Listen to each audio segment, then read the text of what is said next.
Welcome to Cash in the Cyber Sheets. I'm your host, James Bowers, and together we'll work with business leaders and industry experts to dive into the misunderstood business of cybersecurity and compliance to learn how to start making money from being secure and compliant.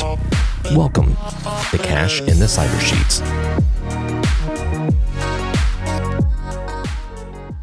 Hey everybody, welcome to Cash in the Cyber Sheets. I'm your host, James Bowers, Chief Security and Compliance Architect here at Input Output. Very happy to have you back with us today.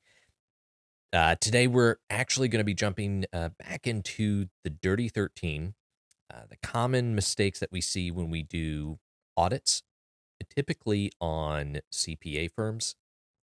Again, these are common issues across a lot of different industries, but in the financial sector, these, what we call the Dirty 13, we constantly see these same issues. So we're going to dive into another one of those today, actually centered around employee training, security awareness training, and have some good tips on there. There's no magic bullet with it, but definitely some ways to balance what you're doing to be able to get good training out there, to be able to engage during that little like 4-second window that your employees are actually listening. And nothing against your employees. They've got lots of stuff to do. So very little amount of cognitive resources they have to spare. So just some good tips to be able to kind of snake in there and get them the security training so that hopefully when some bad things come their way, they're a little bit better prepared. Also going to talk about just some of the ineffective things that we see around security awareness training. And obviously this could really be its own series, but we're going to keep it condensed. Like we said in one of the previous episodes, trying to make these a little bit more bite-sized, a little bit more palatable. So we'll get into that in just a second. I don't know which episode this is going to be because we're actually recording quite a few of these all together over practically the entire month of October. So getting ready to jump into it now. It's October 1st right now that we're actually recording. So kind of peeling back the curtain there, seeing some of the movie magic. Starting next week for 3 weeks straight, we'll be traveling, going on audits. One of them's an ISO 27001 surveillance audit. We've got another gap assessment, which is based off of PCI and ISO 27001. Some other audits going on. So it's audit season. Everybody seems to forget every year that they've got to do an audit every year. And lo and behold, this time of year, they start getting jam-packed with them. So cool for business, happy about it, but it is a little busy and stressful. So the point of all of that is that we're recording a lot of these, so that way I don't miss an episode, because there's no way I'm going to be able to do any type of recording while on site with a client, while traveling and doing ISO audits. Those really make the backside pucker. And honestly, I just don't know if I would have the bandwidth to be able to record anything useful. So that's what's going on. Also doing some editing to get the episodes, the interviews that we did with some of our business partners. I feel so bad about it because we haven't got those up and running yet. But we're also getting some people to help with the editing, to help with the content creation. So hopefully the time availability will open up a little bit here and we'll be able to get into a better groove with these things. It's a whole learning process, getting all of this running, getting everything set up. Yeah, my red light did go off. That's all right. So before jumping into it, security awareness training, please click that subscribe, click that follow, tell your friends about us. Go to the Input Output blog. We've got more news, a lot of great information about what we're talking about here on the podcast, just in more depth, and also starting to get a lot more ebooks and I guess materials with more hmm, humph, uh, meat on their bones. So really good stuff that I think can help you out and really just trying to design it all to where it a lot of it's a good primer, but builds to where you could easily start going down the rabbit hole if you're so inclined. So hopefully that's helpful. Happy to hear your comments on it and happy to redesign things to best help you out. So, no more ado, getting into it. One of the Dirty 13 is issues with employee security awareness training. There's a lot of things that we see here. One of the biggest is, well, I guess that should be split into two. I don't know how to say it. Okay. The issues that we see is either companies aren't doing any training at all, or they've done training like once a few years ago, or maybe even the good ones, they're doing one training a year. And that training typically consists of either sending sending anything out through the email to do a quick online course to get a certification. You did your security awareness training, file that away so if an auditor comes, we can show that we did it. But it's definitely not sinking in. You know, we've talked about it before. The amount of cognitive bandwidth that each of us have, it's not a a big gulp cup. It's a sake cup, a little tiny sake cup. And you know how quick those go, and you can't fill it up at the end of the day. So, if I'm going to devote my little bit of cognitive energy, it's going to be to sales, it's going to be to my things that I have to get done that make me money, that get me through my day. It's not going to be to learning security features, security issues, and different things that, quite frankly, as an employee, I feel like IT should be handling this. Why do I have to do it? I have to go make sales. I get it. I empathize. But our employees are our first line of defense, our first and last line of defense. They're our weakest link as far as security goes. So it's so important that we do have the training, but how do we make a square peg fit into a round hole? How do we give them the training that will actually be useful, that they'll pay attention to, and that can actually help us be more secure? So some some big tips for this. The biggest thing that I can advise when looking at security awareness training is actually good leadership and sales training. And here's why. The big things that I like to focus on with employees, with companies that we support, is teaching more leadership, sales, and conversation tactics and uh, methods and skills. One, this is going to pay dividends across everything your employee does. Interactions with other employees, their leadership with their subordinates and their departments, interactions with clients, sales. It's going to help all the way around. What it will also do is help strengthen their ability to essentially say no to an attacker, to say no, or to really to sniff out the bullshit when they're getting a phishing attack.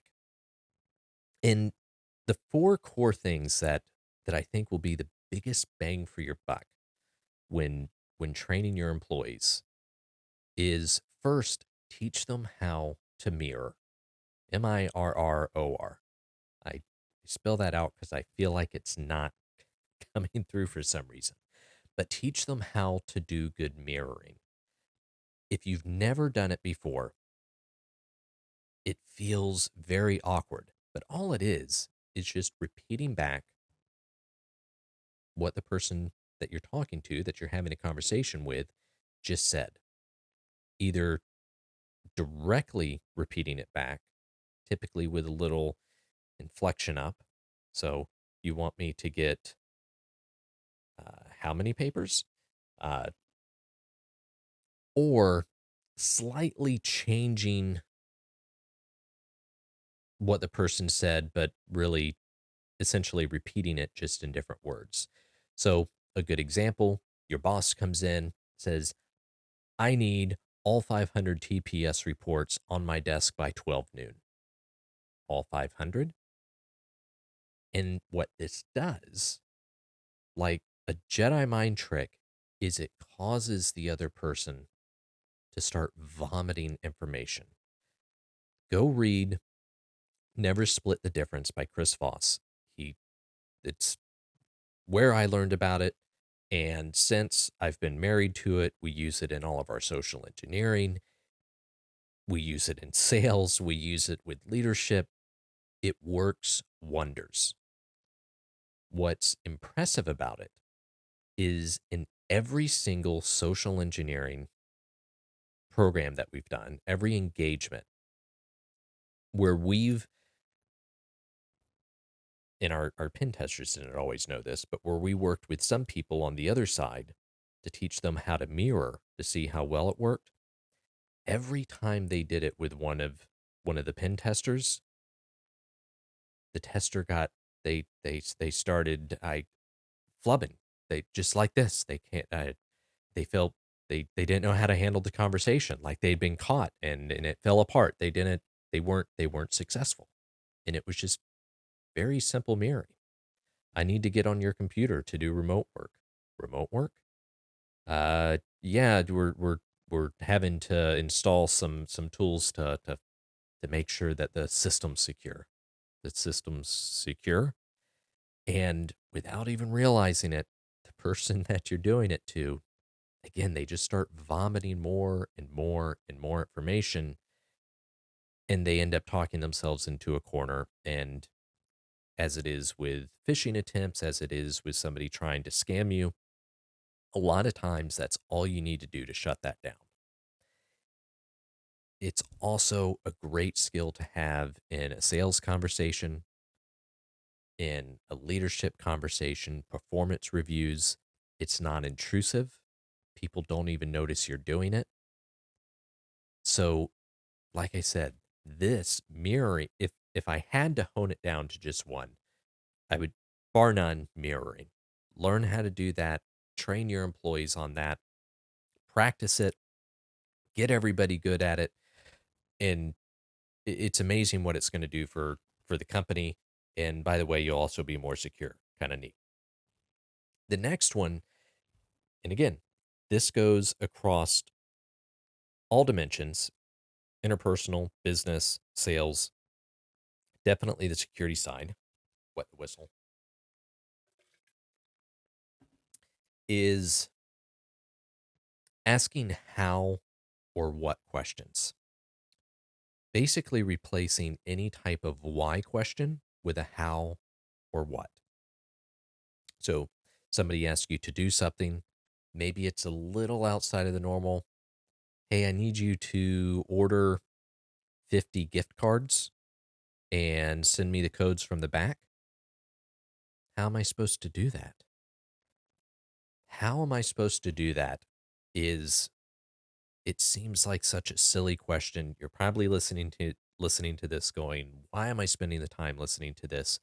I guarantee you, how am I supposed to do that is such a powerful question that it ping pongs the issue back to the person that made the request. Now they've got to come up with a plan for you. And in any type of situation, this works wonders. It gets the other person using their cognitive resources for you. And it's very easy to just keep throwing out, how am I supposed to do that? Use different inflection. But what's also really powerful about this, about the mirroring and the how or what questions, is in those situations where we're being phished, or we think we're being scammed, but it could maybe be a manager, or it could be somebody in a position of authority. I don't know. This might be legit. I'm kind of teeter-tottering. Normally, without any of this kind of training, I would just I'm going to do it. I don't feel comfortable do it, but let's go ahead and do it. And then, bam, you just got scammed. And after people get scammed, the majority of the time they say, you know what, I knew something was wrong. Yeah, but you did it anyway. With these mirroring and how and what questions, it allows when you're on that teeter totter to be able to use these skills, because if it is somebody in a position of authority, if it is something legitimate, this is going to tease that out, and it's going to help get you to a place to where you feel comfortable executing the request. If it's not something that's legitimate, it's actually a scam, chances are this is going to eventually tease it out. The next step on this roadmap of employee development and security awareness training is one that's overlooked, but is so important. There's books on it. There's lots of books on it. But how to say no. How to say no professionally and effectively. And what's so important about this skill is that, one, in a business setting, you need to be able to say no. You need to be able to put limits. But again, if we're in that position to where I don't know if I'm being scammed, I'm I'm on the fence. I'm not really sure. Being able to effectively say no to a colleague, to an authority figure, will allow you to comfortably remove yourself from that situation. It will allow you to comfortably not go along with what they're asking for, to where you can shut it down. And again, this is obviously going to pay dividends. It's going to support better security, but on the personal development, employee development, all of that side, it's going to do so much more. So here we've got three different things: mirroring, how or what questions, how to say no, that is going to, when practiced and your employees actually really do use it, blow the lid off their sales capability, their leadership skills, their personal relationship and communication skills. And oh, yeah, we're also doing really good security awareness training. We're really building skills that are going to squash some of the major issues, some of the biggest pain points. The final one here is really how to call in support. How can I tag team? How can I pull somebody else in if I'm feeling uncomfortable? And this ties more into how to say no individually. On the company side, though, it ties more into a culture. Can we create a culture? Can we have a process in our company to where if there is anything that you're uncomfortable with, here's how you can pull somebody else in? And the best way to execute this, the where we see the most success, is when that culture actually has a structured process and that's fully respected. Basically, like a safe word. Any of our employees yell out pineapple, you can pull somebody else in. It doesn't matter who's asking, CEO, whoever. We respect that you called the safe word, or we respect that process that you're pulling somebody else in. We will always respect that, so that you can feel confident that you're doing the right thing and that you can have somebody else look at it. Because somebody looking from the outside that's not directly interacting can give a much better perspective and can typically much they're in a much better position to call foul because they're not interacting directly. They don't have that emotional involvement. So that's why it's so good to have another person come in. This this isn't a big expense for a company. This is really setting the tone, setting that culture, and just honestly just saying out loud, we're going to respect this, and here's how we can pull people in. So that really ties in with how to say no and being able to fall back on another employee or be able to kind of make an excuse that I've got to pull somebody else in is a good way also to say no without really saying no. So those two lend to each other. But those are the big four.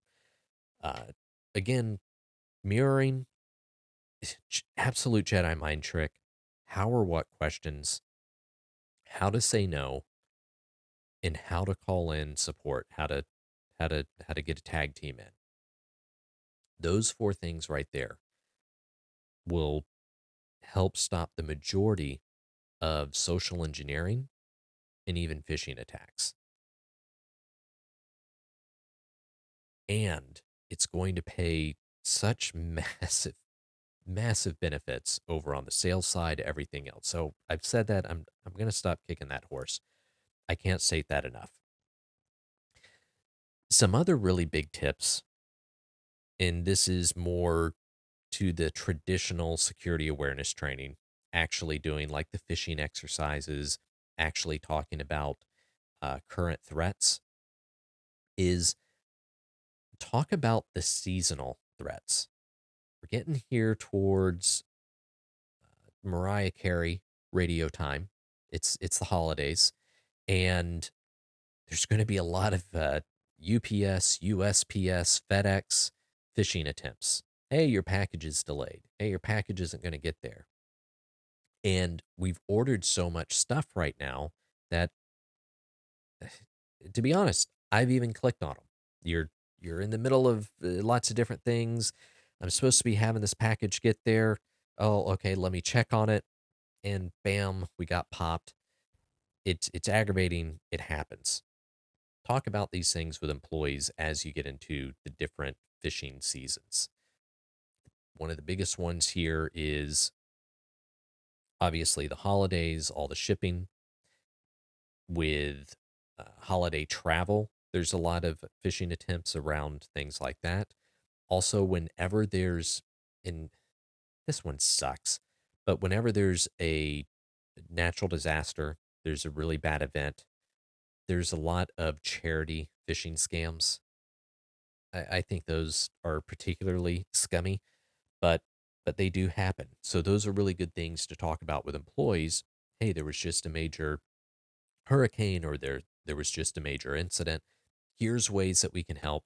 Here's uh, vetted processes or vetted charities that we've seen.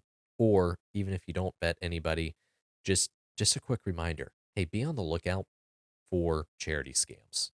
Try to use the big names. Other things as we try to wrap this up and not get too long is have ongoing training. Do phishing at least once a month. Throw that in there just randomly. Have some quick security and awareness training that isn't too long, but that it's just a good refresher. Another really good thing is, believe it or not, it's harder now with remote working, but it's just putting posters up. Have some stuff in a break room. Hey, if you see something, say something. Here's what an incident looks like. Here's an example of a phishing. Just different things that you can put around. Lock your computer. Don't leave your password on your desk. Those kind of things, as we're walking around, as we see them, you could put it on banners on the computer, on the intranet site that just rotate. They're just good, constant reminders that can help those little lapses.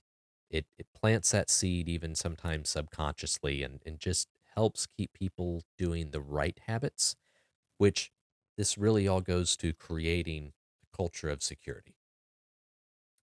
Some other neat things you can do around the security culture, is make some games out of it. Some things that we've done before is putting a cash prize down for whoever can find the most people that didn't lock their computer, or whoever can find the most password post-it notes. And we're not reprimanding the people they find. It's we're rewarding the people that found it. We're creating a funny game about it. But the message is pretty clear. You need to stop doing these things. In this way, we're policing each other in a fun, competitive way. And it makes it just turns that on the head from being a thing of I got found out, don't tattletale on me, to a, I don't know, like a brother sister thing. I I caught you, it's funny, it's great, make sure to lock it. And a lot of people will start doing the security requirements, locking their computer, not writing things down, because they just they don't want to get caught by their fellow employee. They don't want to hear the bullshit. So whatever works, these are some good things that you can do to where you're not investing a lot of extra money. In some cases, you're not investing anything extra. In the case where you do the mirroring, the how and what, the how to say no, and having the tag team process in place, you're really investing in your employees, in your sales, and in your leadership. You're getting a nice benefit of extra security on the side. So I think that's all I have to talk about that today. Obviously, you've listened to some of these. I could keep going on, but I'm not. I'm going to cut it short there. What I will say is a great resource, I can't stress it enough, is Chris Voss's book, Never Split the Difference. It's a phenomenal audiobook. The narrator of that does a phenomenal job as well. It's actually an interesting read. Interesting read and great listen. Definitely look into that. Look into some of these. Happy to connect on a one-to-one to talk more about some of the ways to improve your security and awareness training program. But get these things in place. Help your employees be the best that they can be. And at the same time, be secure and compliant. Thanks for listening today. Can't wait to see you next week. Thanks for joining us today. Don't forget, click that subscribe button, leave us a review, and share it with your network. Remember, security and compliance aren't just about avoiding risk. They're about unlocking your business's full potential. So stay secure, stay compliant, and we'll catch you next week on Cash in the Cyber Sheets. Goodbye for now. Life goes up and it goes down. Life goes up